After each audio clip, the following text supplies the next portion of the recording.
afternoon, and good evening. Welcome back to the Pitch Perfect podcast here with myself and Olay. Hi. Hello. And today we have a very, very special guest. I didn't correct that in the show notes. We have a top 4 Battle-hardened competitor at Harvard. We have the Calling Montreal finalist and Vynnset's bestie herself. We have June. Congratulations. Welcome and congratulations. Thank you. It's very nice to be on the pod. I'm just kind of getting into whole parts of the community, but this is really exciting. Well, you're fairly new on our radar. I'm sure you're fairly new to a lot of people's radar in this community. Why don't you tell us a little bit about yourself? So I would describe myself as a casual card gamer, but all of my friends would say I'm very competitive. Which is fair. I really don't like to lose. But I started really just kitchen table with Netrunner. Later came into Keyforge, and Keyforge is very special, and basically like every deck is totally unique and one of a kind. And I found a deck that I loved and one tricked, much like I have with Vynnset, and kind of the same thing happened as with Montreal, where I kind of just showed up and nobody knew me or my deck, and kind of blew the tournament wide open. But I won that one. But from there, I think I really found that I loved just meeting card game players, talking about card games, and I started doing like everything. Podcasts, I was a tester.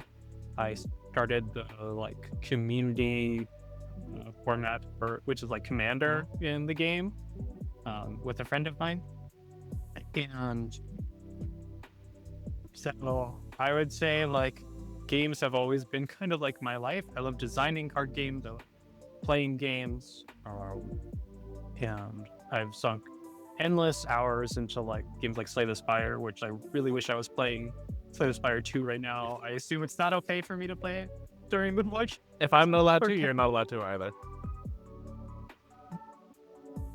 Okay, no, that's fair. No, I assumed that was the answer.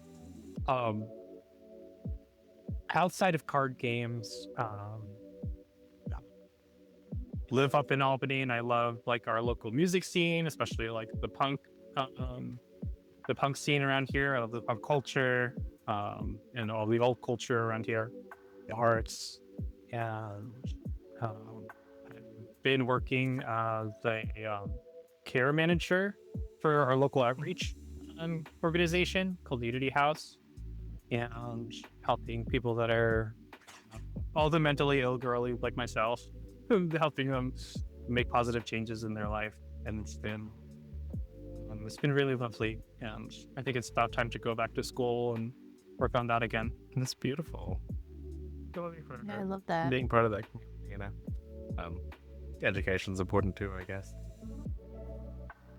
But great to get a little bit of a background on you. We will delve into a bit more about who you are as a card game player as well. Of course, that is the point of the episode.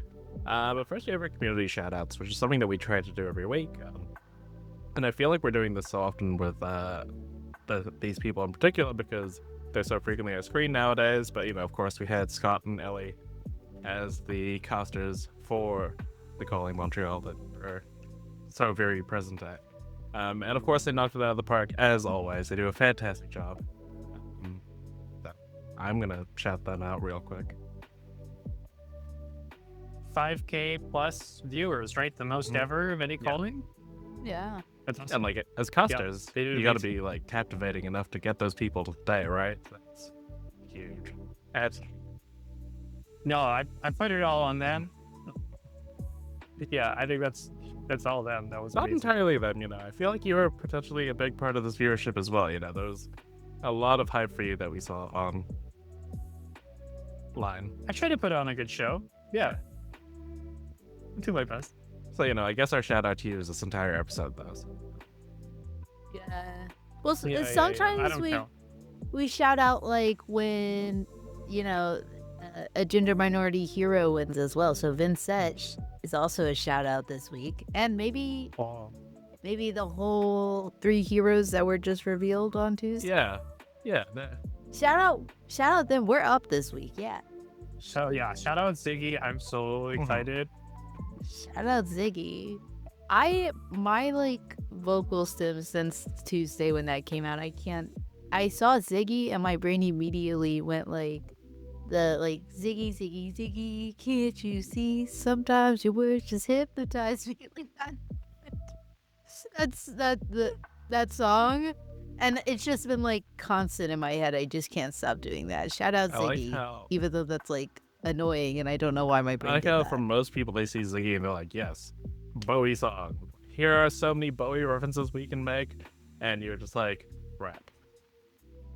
The notorious ZYG, yeah. Notorious ZYG, I love it. Yeah, I told my friend that like that's just been in my head nonstop since Ziggy was announced. And he was like, oh, interesting. I've just been listening to David Bowie for the first time in years. And I was like, yeah, my brain didn't go there. But anyway, shout out everyone. Shout out to everyone. Particularly the people that we named and the heroes.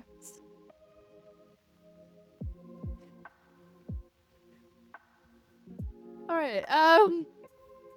Aside from shout outs, before we get like too into the discussions, we usually talk about our weeks in Flesh and Blood. So aside from the main topic of this podcast, you doing so well at the calling, did you do anything else in Flesh and Blood this week? I've been trying to figure out what to do with my other fave right now, Briar. Now that she got kind of nuked, so three bands is a lot to eat. I like so badly want to make it work, so we're gonna keep working on that. But obviously tempted by Florian. Getting the best card in Florian back is great. So, maybe keep it in the Earth family. But yeah, I love my Rune Blades, obviously. Yeah. So been trying to figure that out with my team. Get some celebratory hot pot last night with my team, which has been lovely. I don't know. We're so getting ready to move to Japan.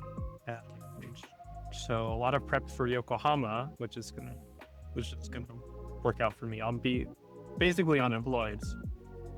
So, doing a lot of prep right now. Sorry, did you say move to Japan?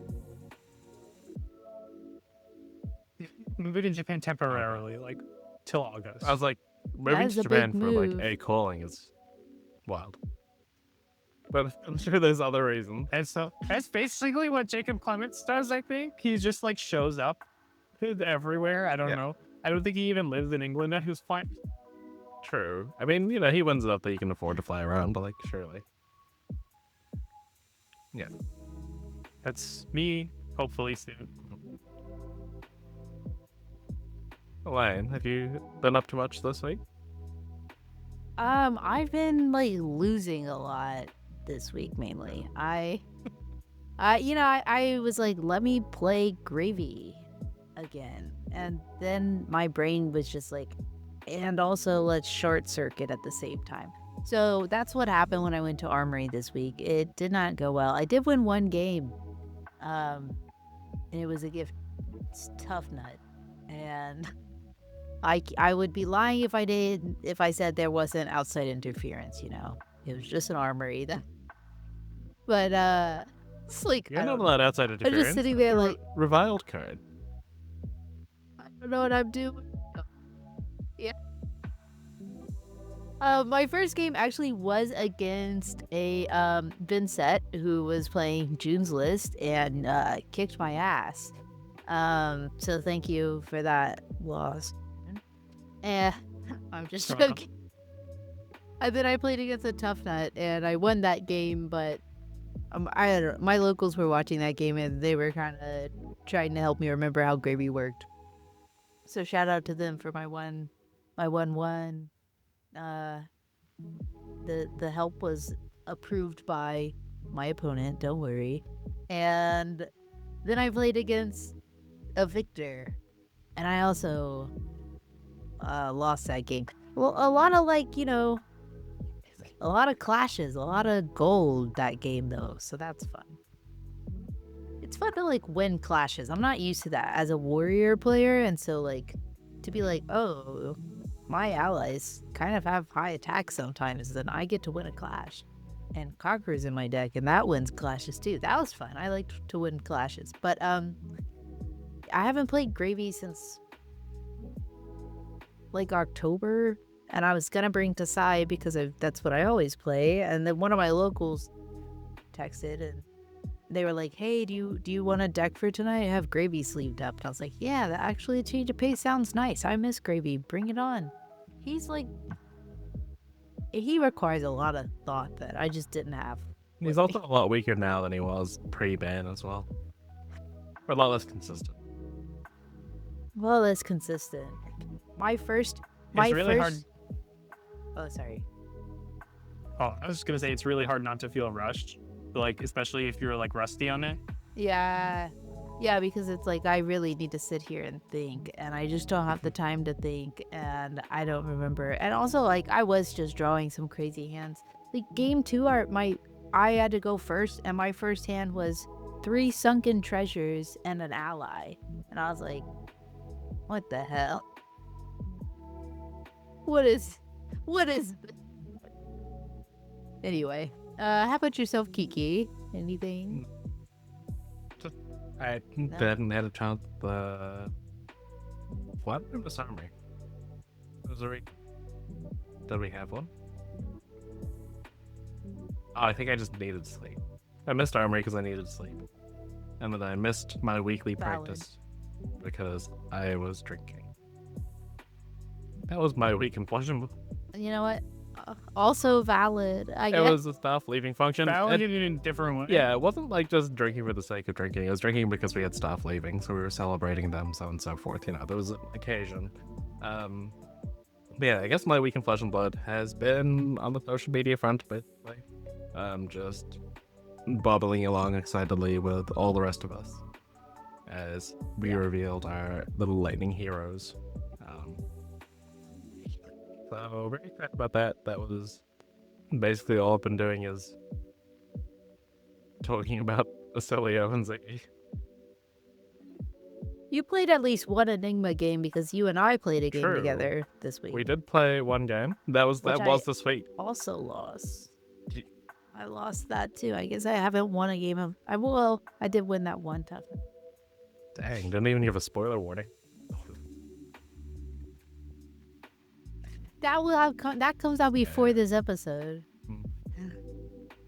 I am sad about the loss of Siren. After copying Cornet's list, where he had, I hope I got his name right, when he had Sirens in his deck, that changed how I and suddenly the deck was so much more enjoyable for me.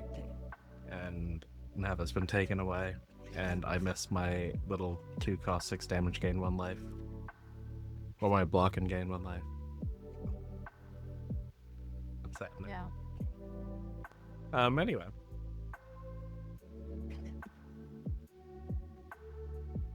We're not actually here to hold a eulogy for the Sirens, those poor mermaids. In memoriam. Everyone, just say some words, please, Solan.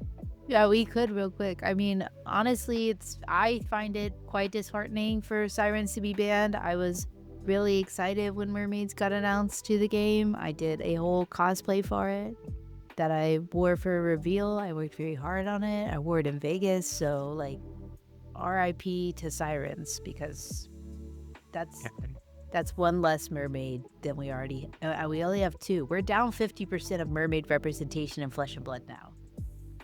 Oh, does Riches count?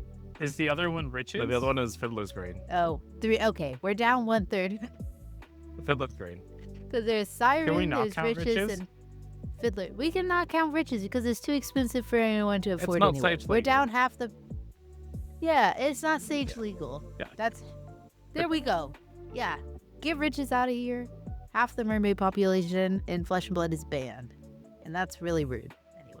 Of course, only like the rich mermaids are the ones that like get.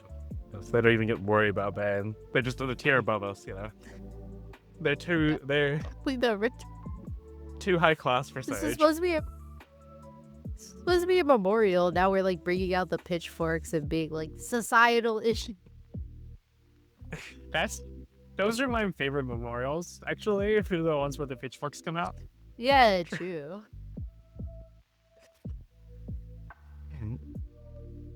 Well, back on topic. Let's get back on topic. Sorry, I just made a high school. What is it? High School Musical reference with my hands. Okay, so obviously you've done very well in recent weeks, coming off your near undefeated run in Montreal.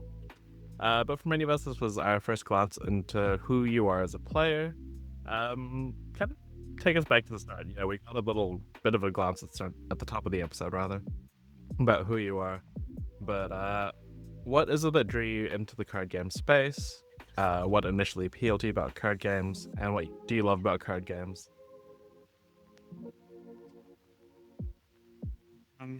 Well, I was trying to get to know my sister's boyfriend. Yeah, he was somebody like brand new to me. He lives in Texas, and I was like, I don't trust this Texas man. Why would I trust Valid. this straight Texas man? What? I decided, of course, to move. That was a normal reaction. I moved down there. I was like, I'm living with my sister, and I'm gonna learn about this guy. And we were trying to figure out something to do together. And he was very, he loves sci-fi. Yeah, I love cyberpunk. Cyberpunk is a naturally like trans genre, which is something I love about it. And there was this card game called Android Netrunner. And it is an older 5G game that no longer exists in its official state, but now exists, made by the fans, which is probably the coolest thing ever.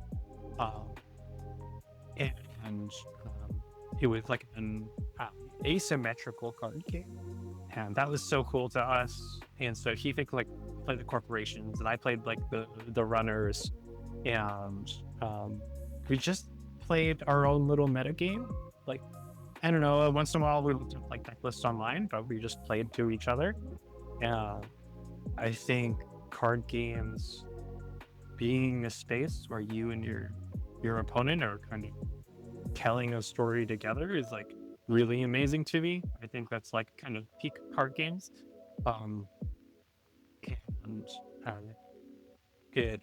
It's just really cool to create this natural back and forth, to get to play with somebody over and over again, and learn more things about how you two interact, and have your big blowout moments or get upset about something and then come back with a vengeance. I think is like really cool. For this reason, I love to make rivals. I collect them. Hell yeah. Hell. I collect them like Phasmas in Pokemon. Do your rivals know that they're your rivals? I try and tell them. Yeah. They may not know. They may not know they're part of like a rival queue, but yeah, Oh, certainly. rival. Yeah. I certainly do let them know that I see them as a threat. I'm gonna just. That's iconic. Connor, Oh, yeah? Connor is such a rival now. I mean, that story writes itself. It's pretty clear. I'm gonna throw my teammate under the bus. Jacob Clement's a rival. Oh yeah. Yes. Well, we're not teammates. Call him Connor out. and I Call are him not, out. are not teammates. We're just locals. We're on We're on different teams, actually. That adds to the rivalry, you know. No, I was just gonna say I'm gonna throw my own teammate under the bus real quick, because they have rivals and they've never told them that that's their rival, and also they never speak to that person. Like, we were sitting next to my teammate's rival at one point, and I was just chatting to him because I have no problem with him. But my teammate was just like suddenly shy and quiet and didn't say anything. And then when said rival left, I was like, "What are you doing? Why didn't you talk your shit?" And they're just like, "I was scared. I didn't want to do it." So it's the worst rivalry ever. It's completely one-sided and also kind of sad, but also I love my teammate. So This has huge middle school girlhood energy. This is That's exactly what it's like to it's be in middle so school. I'm gonna true. clip this portion of this episode and send it to my teammate. That is. Please do. Sure enough, I'll probably be a rival now. True. I love just being like, yeah, I have a lot of rivals. I love having rivals, and I tell them that they're rivals straight up. Like I love that energy. It's really iconic. I love coming on a podcast and name dropping your rivals, calling them out. I love this. This is very much my persona in card gaming. I was gonna say, I had a whole is this like main Oh. antagonist energy as opposed to like main character energy? maybe I had a whole villain year. I had a villain arc in Keyforge, which was great. It was a good time. I decided to end it when there was like an actual cheater in Keyforge, and they were like, "June gets it. She's a villain." I'm like, actually, I'm good. I'm not a villain. I am not like this guy. I promise. Oh, that's crazy. That's crazy, right? It's like, no, I don't want actual bad people associating with me. Like, it's not the point.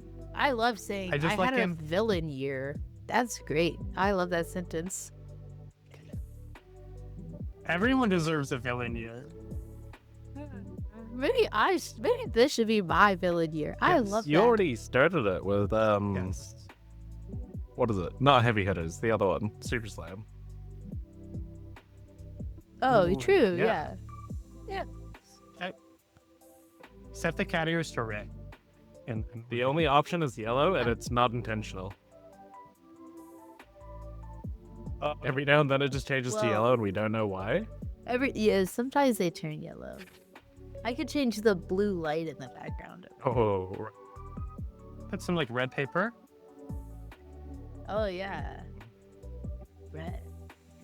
I just love that you're like, yeah, I had a villain year. Anyway. it's a powerful statement. Well, it was really fun. Eventually, the game died because it's an FFG game, and it's Sorry, true. It's I true. work at a card game store. Sorry, So FFG. I'm so familiar with this. Like, I've seen it firsthand. FFG and I are rivals. Call them out. I'm calling him. Should do the blind ranking all your rivals. That's what we should have done. Oh, that's But a we good don't one. know who all of them are yet. Well, we have 3. All right, next time I come on, or if I come on again, I'll give you a list. Wait, that doesn't work. It's supposed to be Yeah. blind to you, not blind to us. Unless we blind rank your rivals. Okay. We blind rank. We could do that as Well, we could do. it's pretty funny. We could We'll do that. inverse the blind ranking situation. Okay, we're getting so off All topic. right. All right. Back to Netrunner. Game dies. Yeah, sad. Oh no. And then I decide to like close the distance on a long distance relationship. I move up here to Albany, and at the same time, a new game comes out by the same creator, Richard Garfield, the little game creator. Kind of known. guy.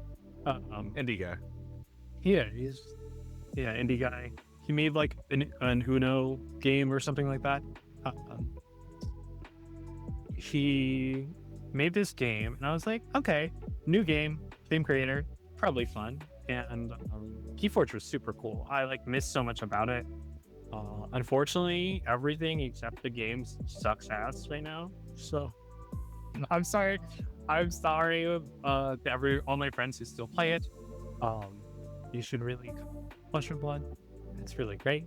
And obviously, Keyforge players are great at Flesh and Blood. But I started playing in my local game store, and I love the game. COVID comes around, um, a lot of people drop off the game.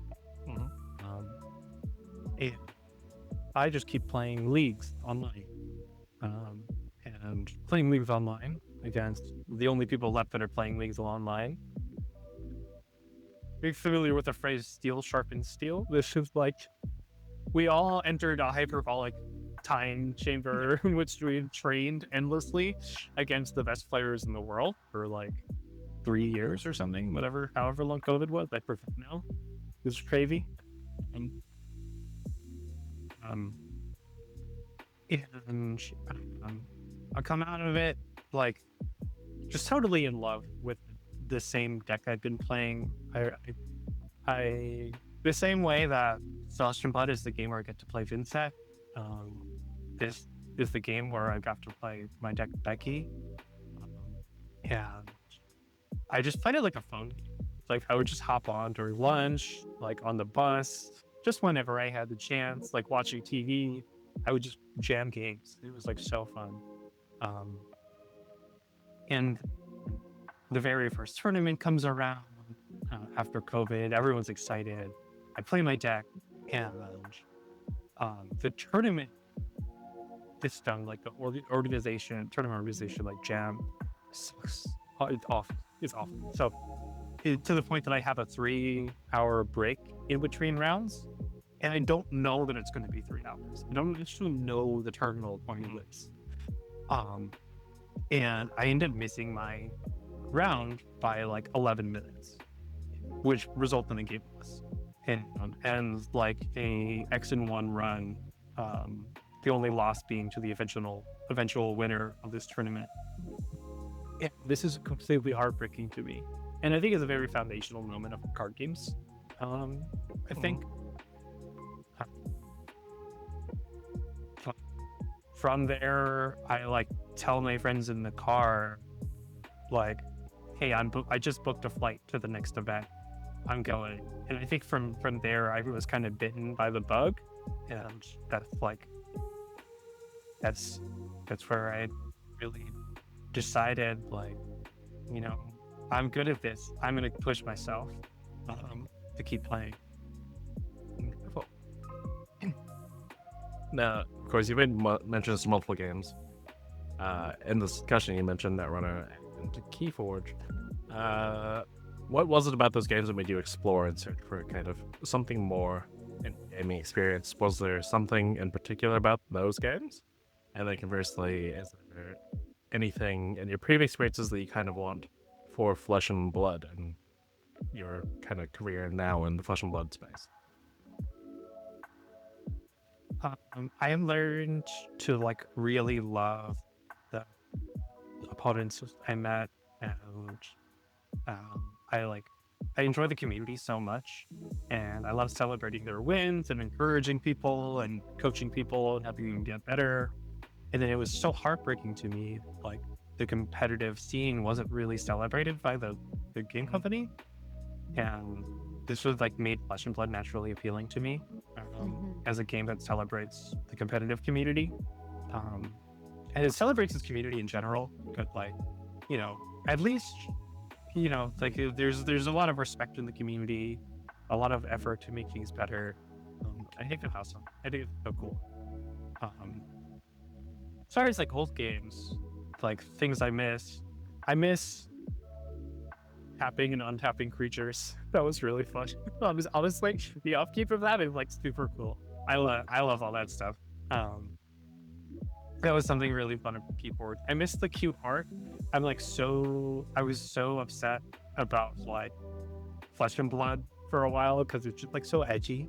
And then Aurora comes out and she's pretty cute. She's like got like fun energy. It's just not perfect. She's a little pin-up-y, but like whatever.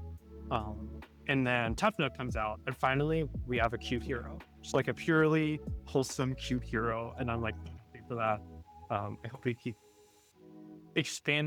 creating fantasies that like diverse fantasies for people to like want to embody, right? I think, uh, I think there are a lot of women like myself who want to play like the cool, edgy, tall lady, or like the cool, pretty lady that shoots lightning or whatever. But there's also the girlies who want to just play the cute little guys. And I think it's so important that we're represented in that way. Whenever there's eventually going to be a meep hero, I'm gonna go for it. Yes, I really want like just a cool, cute like elemental, or like a mechanologist that's like a cute robot. Please, Not at all. That's cute. Data doll. I really want like like I always imagine Briar being like a tiny little fairy, but she's not, right? I guess she's like a big like. Yeah, I always imagine like her being like small, but I'm like, okay. When I found out she's not canonically 2 inches, I was like, but I really want like a cute little badass little fairy, like make her like a shadow warrior, but like this big, and she's like really like, just give me some more like cute, fun characters, please. Everyone in Flesh and Blood is just really hot, honestly, and it's like, it's kind of annoying. Yeah, not everyone needs to be so hot. Imagine like I wrote a letter to Brian Gottlieb on that. It was like, everyone's too hot, Brian. Like, can we please just like, the people are very diverse. Can we just make some cute people? Apparently not, because did you see what they did to Osilio? Like, too hot. too hot. They even made the orb of electricity hot. he's just a How am I supposed to focus while playing the card game? he's just a Henry Cavill shaped chandelier, you know. Yeah. Which are my two exact types. Those are my 2 types. That's funny. Cute characters. I really wanted them when we were in high C speculation. I was trying to manifest so hard for a monkey warrior, like a little pirate warrior that was like a monkey with a sword, just like swinging off like the ropes on a pirate ship. That's what I wanted, and I thought it would have been so good.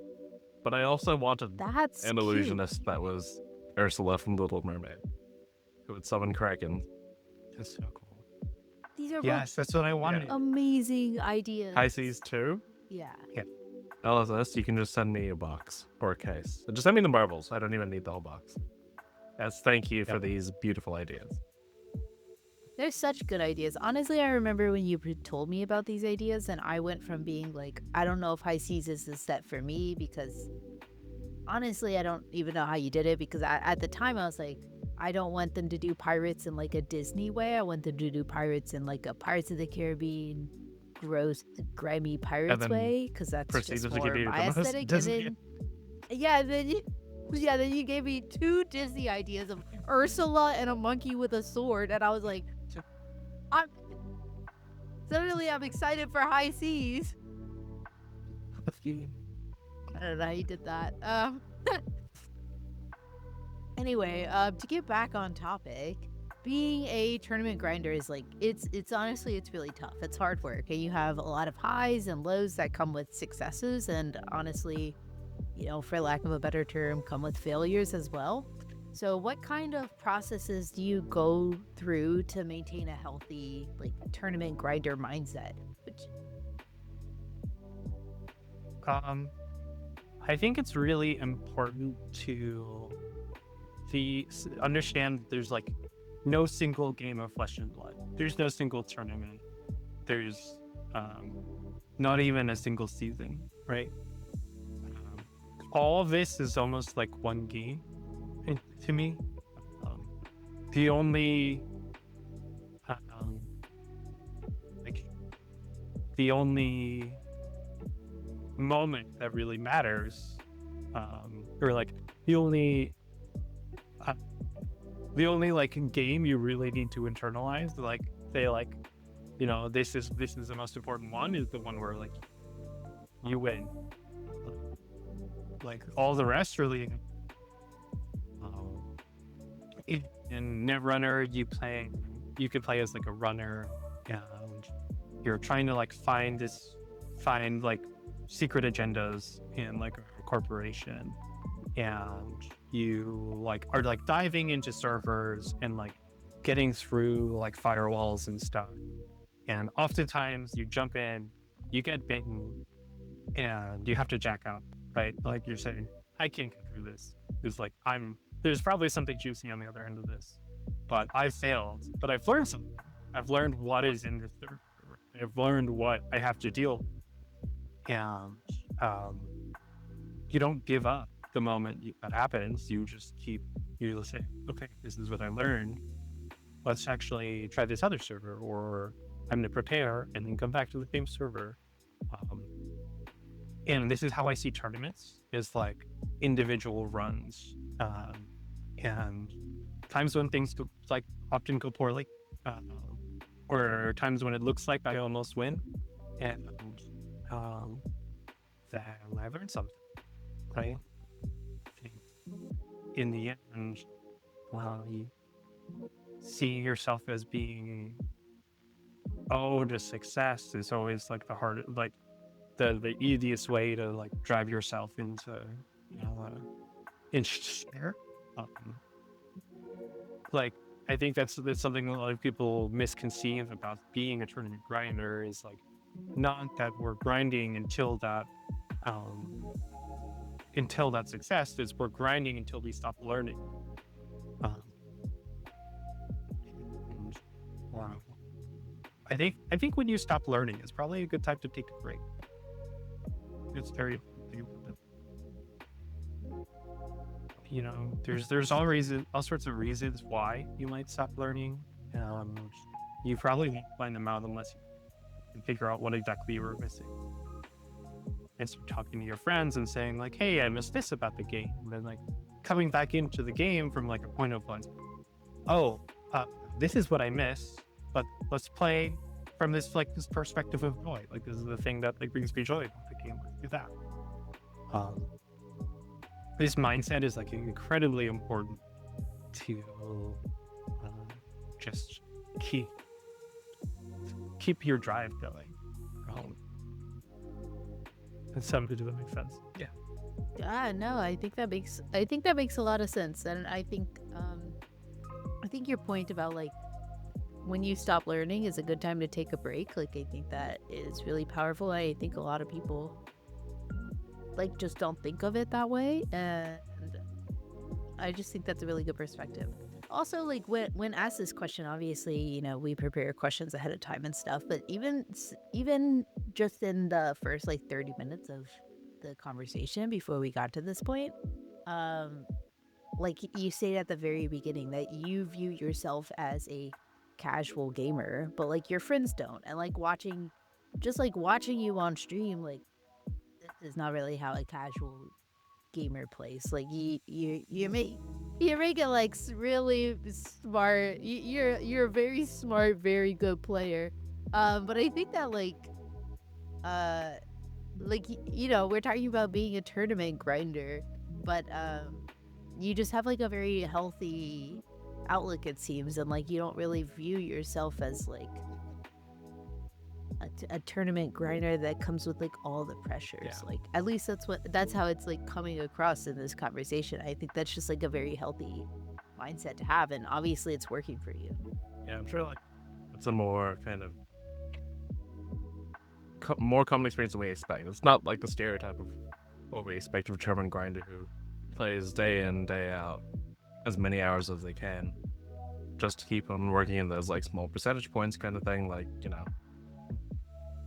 but like it's not necessarily clear per se. Like we know that's not physically possible, but like your idea of taking breaks, as someone who takes a lot of breaks, I will go weeks without playing, and then suddenly I'm like, oh, there's a tournament tomorrow. Like that kind of stepping back is valuable, and coming back to it, and like, no. I find every time I take a break, I almost rediscover the love and joy I have for the game. Every time, right? Which honestly is probably kind of healthy to not just be so in deep on one thing at all times. And yeah, like, just to touch again on what Elaine said, that striving for learning is huge and also like pretty important towards the game. I feel that. Yeah. I think so I play card games to like sit down with an opponent and learn things, right? Both about them, about myself, about the game. But I also play them to show people something they've never seen before. Which is why I tend to like play. Like I tend to one trick something that's like something kind of unique, maybe, or undervalued. And I think continuing to learn has been really important for me, and so I've spent a long time learning the best ways to learn. I think that maybe that's what makes me competitive, but makes me a grinder, is that I play these games to learn how to interact better with my opponents and have more fun with them, or learn how to show them something really cool that they've never seen before. It's kind of my angle on being competitive, and I think it's served me pretty well. Yeah, I think it's served me well. Topped a few events in there, apparently. Not just in Flesh and Blood. I just okay. Yeah, not just in Flesh and Blood. I've done pretty well in Keyforge. Unfortunately, I'm no longer in contention for best Keyforge player because I taught my friends and how to be the undisputed Keyforge best Keyforge player. She's so incredibly good. She's just the GOAT, and nobody else can compete. Which is pretty cool. And that's another thing I love about learning, is that you can give those lessons to somebody else. So like, again, like in the act of learning, it connects us to other people. And that's what I want out of learning, is I want to learn how to connect to other people, both by teaching them something, or by showing them something, or by having a better game with them, right? I think to me, like, that's what card games are about the opponent sitting across from you more than anything. That's such. And sometimes that means you have to absolutely cook your friends, just like 40 them or something. That's such a beautiful mindset to have about this game, though. Like, I want to be competitive so that I can functionally make more friends and interact and build connections with more people. Yeah. Which isn't the usual, I guess, the typical grinder mindset of, I want to be the best player. And not to say that they're, like, not. They're very different ideas.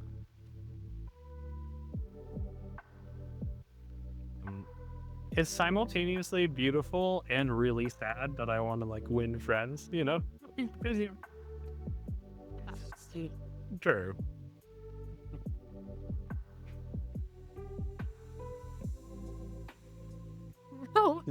I'm not just like picturing like different various like Flesh and Blood pros on the wall, and you're like at a carnival or something, and you're like throwing bowls trying to collect prizes. Effectively, yeah, pretty much. That's a really good analogy, actually. Which one did you take home today? Just like hugging like a large Michael Fang plushie, like as you. Oh, I would love one. I would love a Michael Fang plushie. That would be so cute. Or a Eugene plushie. that man's so wholesome. I don't know. Um, This isn't an LSS decision. This is gonna be their own teammates, but like, you know, min-max, I guess, get onto it. There's demand.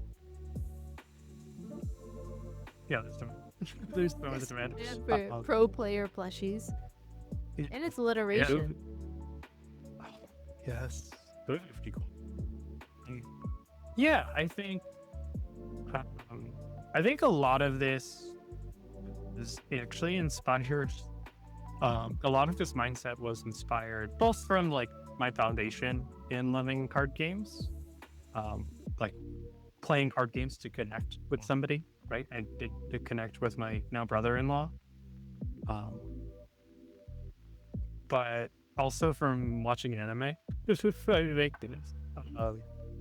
an anime called Haikyuu, which I think is my favorite by far. It's all about like the different perspectives of what it means to be competitive. And it spends so much time not only on your main characters, but on the losers, about where they came from and like what the tournament that they lost means to them. And I think it's important to internalize that, like, in a way, I am all of these characters. I am the winners and the losers. I'm the people who work hard. I'm the people who don't work hard sometimes. The people with natural talent, the people who, in some ways, you know, have parts of them they just can't grasp something. The people who get frustrated, the people who are excited, you know, all of those at times, I think, where we embody all of that. No matter how good you feel you are at the game, I think at some point, like you've been each of those characters, and that's what makes it so beautiful to watch. As somebody who loves to compete, is you can empathize with everybody. There's so many beautiful quotes, but there's like essentially like 3 lessons that I really internalized from it. One is that taking care of yourself is part of playing well, right? So leaving yourself in the best position to like think and you know, to have the energy to get through a day, just to feel okay, not to feel distracted, and also like to manage your mental health is so important. Also another, which is like my favorite, this is a quote I live by, this is a quote like I lived my transition by, but it's she who climbs the ladder must begin at the bottom. Which is to say that like no matter how behind the curve you might feel you are, right? Transitioned at the age of 28, which to me at the time and to a lot of people feels late, but I think is actually like, you know, actually kind of early compared, like, if you like got a real average of everyone that transitioned. I felt like I was like, and of course they did. Everyone feels like they're late. But knowing there was nothing I could do to make myself any earlier, I had to start from the bottom, right? I think is, you know, like you're ready when you're ready, and it's important to recognize that like you could never have been ready sooner, right? That's just not how life works. I think that applies to everything, but it's definitely something that I apply to card games. And like anytime I get frustrated about feeling behind the curve. It's really beautiful. Yeah. Yeah. Well, so that's Haikyuu. I mean, I think that's that part of you know. Yeah, it is absolutely a part of me now. This is the quote I have hanging on my wall. And there's another really beautiful quote, which is like, all of the practice I do and all the habits I form day by day are the important thing, and winning is just a byproduct, right? Winning is just like, it's just something that can happen, right? It's proof that you did the hard work. right? The hard work was the thing that was important. Everything you learned was the thing that was important. And I think that's really important if you want to keep going. The like the ending is just what happens after the story's done. You know, the stories are important. Exactly. It's just another variation on like the life is the it's like about the journey, not the destination. That kind of idea, right? Like the process you go through, the people you meet on the way, the things you do, how you grow. The ending just caps it off. Ending. There's more stories to be told. Yeah. Yeah. Yeah. I don't have a funky segment and the segue into the next question. Well, I was going to end that off by saying everybody should watch IQ and then tell me what you thought about it. Because I think it was like, if you like competing, this is one of the most beautiful stories about competing you can read. Thank you for giving our listeners homework. Very important homework, you know. Now, a lot of people, like you mentioned, you've played a hero that's not often seen, or up until this point. Even to the point where literally before the calling, my teammate, the same one who has the rival, was like, I'm excited about Vynnset. And then the day later was like, I'm no longer excited about Vynnset. And then saw you play and was like, I am once again excited about Vynnset. Like, you have brought attention to this hero to non-believers and pre-believers. She's now real. As somebody who likes a lot of damage prevention, I am upset about this, but it's not about me. So Vynnset is kind of the talking point of your performance, in addition to you, who's come out of seemingly nowhere to suddenly become a calling finalist. Anyway, all of that is to lead into, what was it about this format that made you decide that Vynnset was the choice? Or I guess about this game, because you've kind of latched onto Vynnset as your hero. So I guess it wasn't just this metagame in particular that made you want to play her. But yeah, I've kind of forced her in every metagame. That's about as it's been. I actually have this like, I think everybody should have a theory that they're testing when they play a tournament, right? When they pick their deck, there should be a theory, a hypothesis you have that you can prove by winning that particular well. And my theory is that if you beat an Earth hero as Vynnset, then you are automatically locked for top 8. And it's worked every single tournament I've ever played. what if there's... If I can't beat an Earth hero, I'm not in top 8. That's fair. Yeah, I mean, you know, there's like some unknown quantities in metagames, and that's a good measuring stick, to be honest. Is that true for me? I'm not thinking if that's true for me. Wait, did you say as Vynnset in particular, or as Vynnset? Because these are your hardest matchups generally. So, which is to say, if you're good at the deck and you can beat your bad match, you'll probably go pretty far. And this is just the joking way in which I say that, but like, I think it's Vynnset is a deck that has so much room for growth. There are so many different domains of knowledge and domains of experience that you can gain to leverage against people.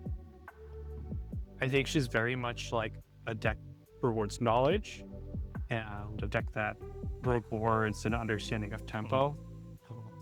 And these are extremely difficult things to like become, right? Which means that, you know, nobody's at the peak of them, which means you can be better than deals potentially, which is cool. I just think that's sick. There are so many matchups you can win simply by having more experience or by reading the pace of the game better. And which I think I kind of just happened upon that. Or maybe I recognized it early and stuck with her for that reason.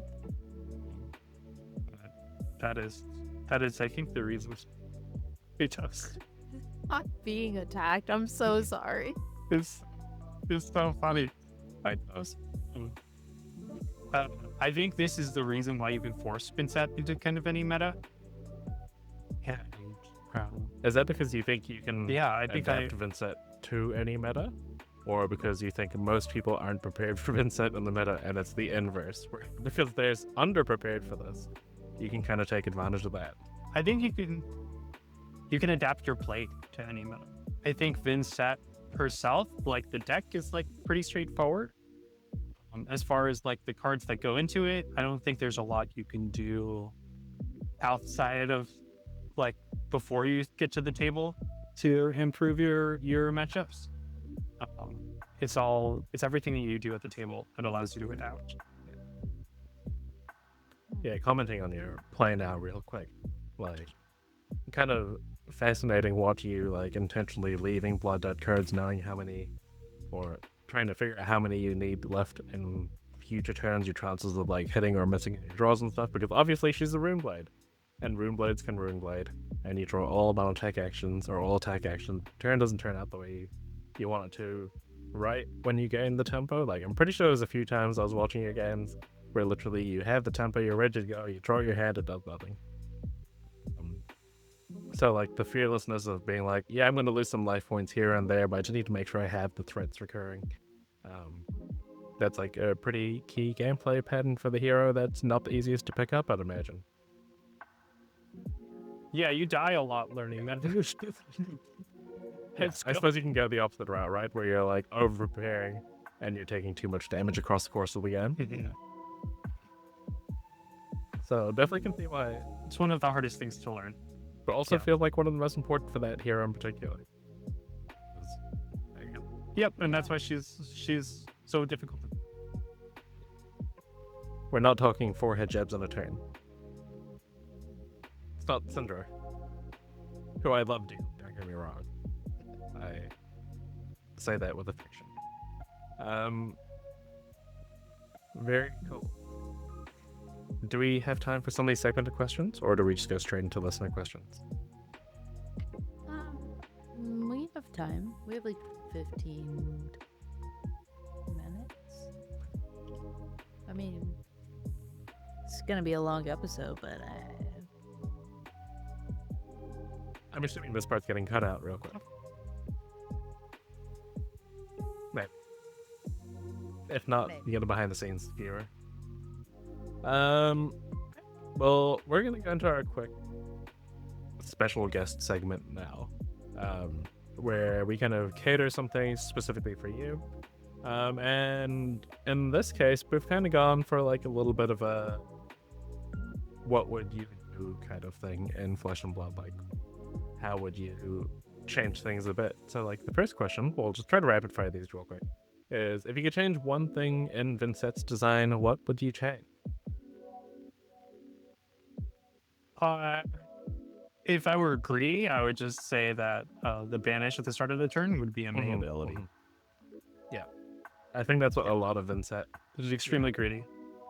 yeah. She would be a lot more powerful, or at least, your blocking decisions would be a lot more. They have more options. It would make your bad turns better. Is what I like. Exactly. Your good turns, you already wanted to do that effect. But yeah, not being punished for like trying to keep yourself alive, which Blood Dead already does. This question might take a while, but if you create a new hero of your own, what would it be? Cool. This is fascinating. Would they be metrics based? I think, yeah, it would have to be like a cute robot. I think it would be like a robot necromancer who like takes old allies and turns them into new allies, right? And just like just trying to make friends, like literally makes them. I think that would be so cool. Well, I love that idea. That's so cute. yeah. Carry on with that then. What would their weapon be?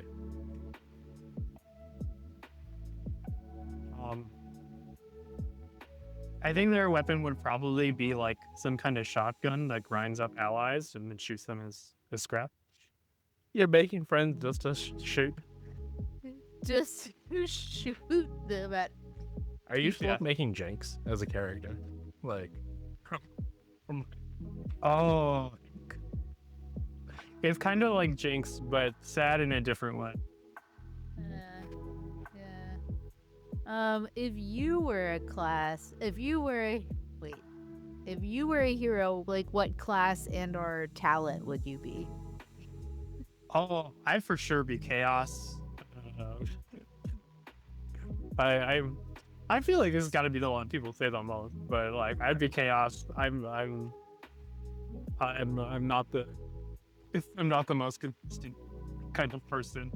I've made sides to me that sometimes get a little too silly with it. I think Havoc wraps is just something I would wear. So I'd be I think I'd be like Chaos. I think I'd probably be the first Chaos rune play. I think that would be interesting. very cool. Love those sounds. I think my rune chance would do like 0 or 2 damage. Like you roll a die or something. I'd hate so much. You bring AB1 to be not fully useful in either context. Roll a 0, you have a bad equipment. Yep. 2, can't fully block it. That's terrifying. Yep. I hate coin flips a lot. So much. My least favorite part about any card game. So that 0 or 2 coin flip would make me vomit on each rune chant. And then having to roll for each one of them as well. Oh, that's awful. Oh god. No. I think this is excellent. I actually think this is perfect. And You only got it timed because trying to figure out your rune chant stuff. this is kind of what it's like to be my friend. Like the whiplash of the rune chance dealing 0 or 2, and then me taking too much time to decide on anything because I feel so many different ways. Yeah. Well, those are some great answers, but we do have more questions for you, this time not from us. So, let's get straight into it. We have our first question from Sigma Chaos Brood. That's on Bluesky. Sigma Ordos at .bsky.scosh. Bsky.social. You got it. And the question goes, I want to state, this isn't the question, this is a statement. I want to state, as a combo player myself, it was a pleasure seeing June combo people hard. So, some flowers for you, my friend. The first question is, you reduced the defensive capabilities by cutting defense reactions and even haunting rendition. What's the reasoning for it considering Marionette at the top of the meta? So the really annoying thing about Vynnset is that everyone thinks they can fatigue you, right? So they're gonna try, and so if you play against even aggressive heroes like Marionette, they will eventually resort to just like throwing their hand in defense. At which point the defensive cards are just not good; they're just bad. Taunting Rendition especially, because you can't even arsenal it. So your other cards are just always good, right? Your offensive cards are always good. So like, why not just run the cards? Just be offensive. Why not? That's the thinking. And this kind of like goes back to your previous point as well about like the metagame and unfamiliarity playing against the hero. This wasn't part of the question, but just going on with that now, do you think that's going to be still the same consideration going forward now that, you know, Vynnset's becoming more of a known quantity coming up at events? I think against a good Vynnset, it's not going to help very much, personally. I think this is what being a good Vynnset means, is that you know how to play into the opponents that understand you. Like, this is what I've been dealing with at locals, right? For agents, because my locals have all learned how to play against the good Vynnset. Once it's a known quantity, you have to learn how to win again. And I think I think there will be players who reach that point. Yeah. Oh, I felt that so much. Just side tangent. I was playing like one event, Merchant Nationals, I think, and like it was very clear I was going to be the only Prism at this event because everyone's like, Prism's bad. You're so bold for playing. I'm like, hero. I'm just gonna play my girl. And then like one guy came up against me playing Dorinthia with 10 paupers in his deck. And I'm like, why would you do this? He's like, oh, the attacks are good anyway, you know. I'm like, Look Tough is not a good card outside of the context of Prism. Stop lying to yourself. You have 3 of them in your main deck. Like, what's wrong with you? But yeah, I feel that getting targeted when you're the only one. Sorry, just hit.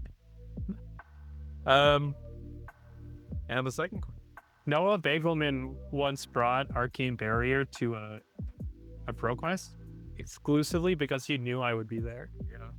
I mean, part of it's flattering, right? Yeah. So targeted. But I mean, yeah. I understand that. Sometimes I'm like, oh, like, is that local who always plays Wizards gonna be at the PQ this week? And like, hey, did you register for this week? Like, I need to back my arcade I would barrier. just so, sign up. So everyone's but, like, you no, know. I'm on a camping trip this weekend. I know what you're talking about. And then it's like Yeah. the day of, you're like, oh, it was raining out in Milwaukee. I couldn't go. Yeah, I was gonna go all the way out there for a Yeah. camping I'm trip. sure that.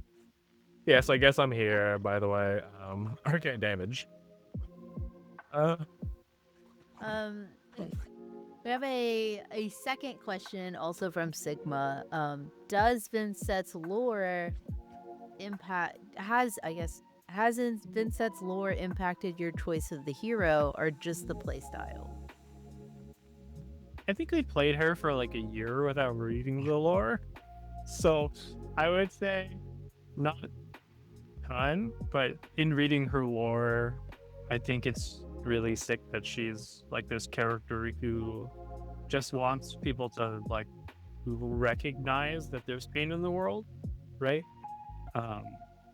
She's just like tired of like mental illness and pain being glossed over, and I like something I really feel. I think that's awesome. And I'm for it. I want to show people pain, right? That's my job. I mean, we're all your rivals. I like fair. You wouldn't do that to your friends, but your rival.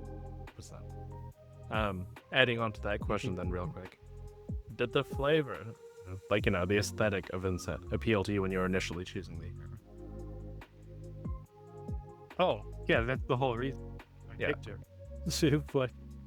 She's so cool.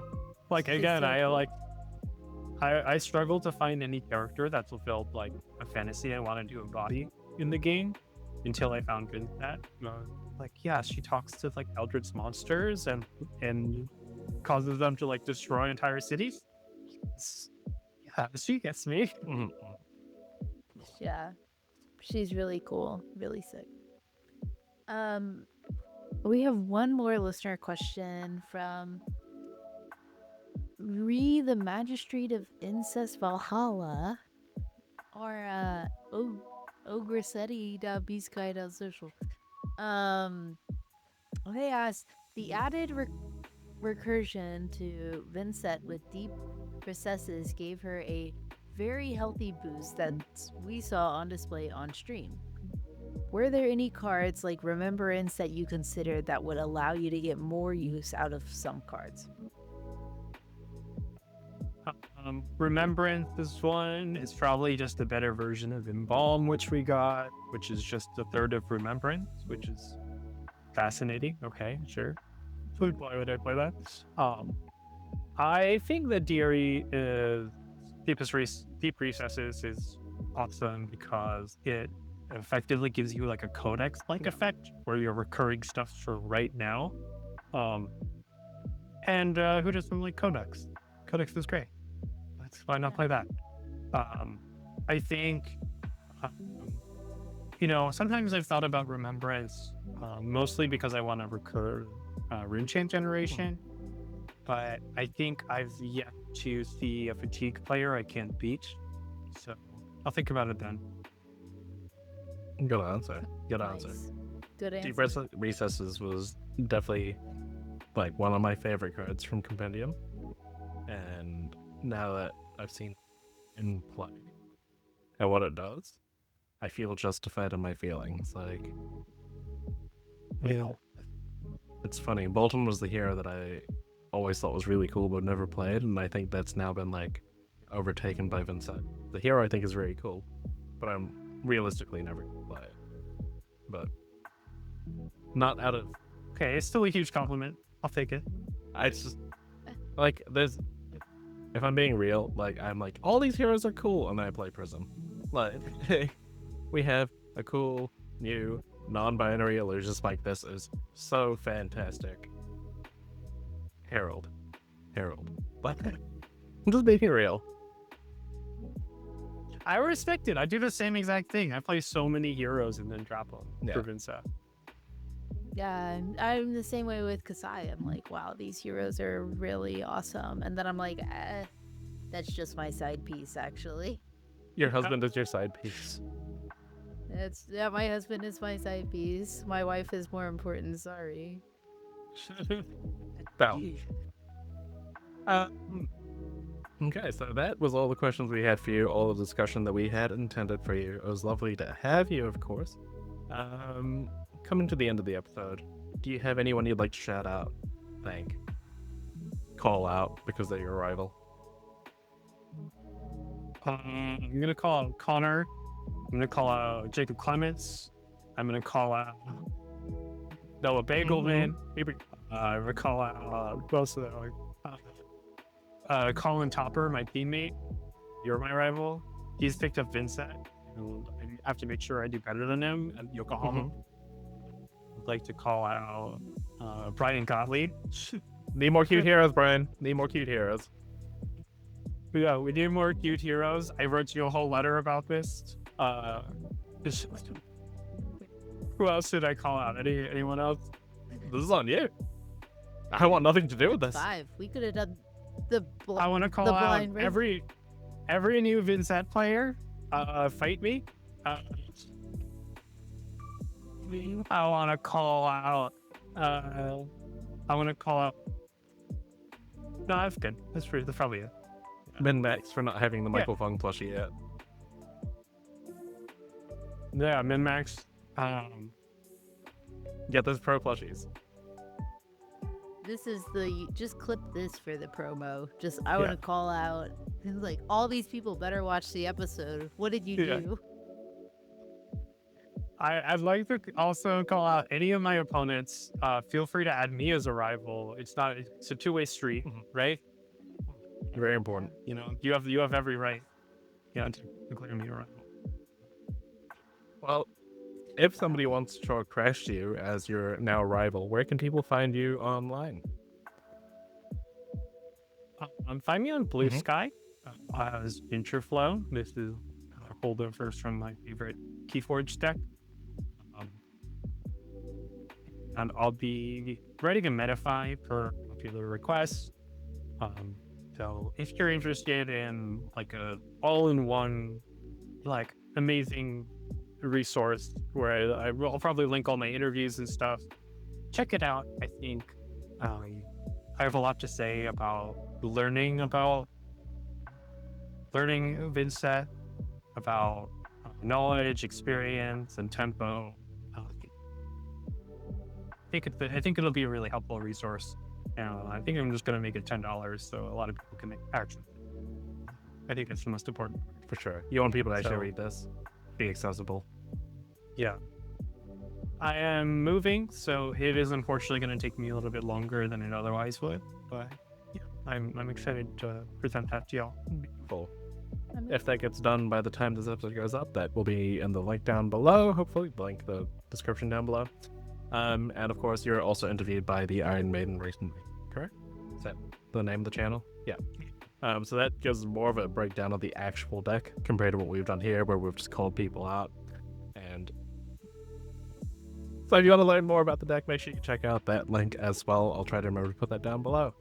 Elaine, where can people find you? You can find me on anywhere that you want to. All of the socials. My handle is just ham on tree, like bacon on bush or pork on shrubbery. Just three words. Ham on tree. Anywhere you want to find me. How about yourself, Of course, you Kiki? can find me on Bluesky at kikibird.bsky.social. You can find me on Twitter at kiki_LA93 if I'm on handle. There's a link tree with all my things on Twitter now. But yeah, you can also find our podcast, of course, here on YouTube or Spotify or any other streaming service you're listening on, and then also we're on both of those social media channels as well at Pitch Perfect Pod. Cool. So Jim, thank you for being here. It was so wonderful to have you have this little chat. You are much more feisty than I realized. In all of the best ways, don't get me wrong. I Very don't true. want to be your next target, please. Keep my angels alive. Don't like that. Too late. Too late, Kiki. Kiki's called out. That's 9 Kiki. people throughout the course of this. I can't prevent your rude job. Leave my angels alone. 2 a.m. Yeah, if we ever face an tournament, I'm probably moved. Regardless, hostility aside, it was lovely to have you. And we definitely look forward to seeing you more in the future. But if you're watching this, you can also watch us in the past, kind of, because we're going to go film our little blind ranking segment now. And yeah, if you're watching this, you should go and watch that if you haven't already. But until then, thank you, June. Thank you all for watching, and we will see you all next time. Goodbye.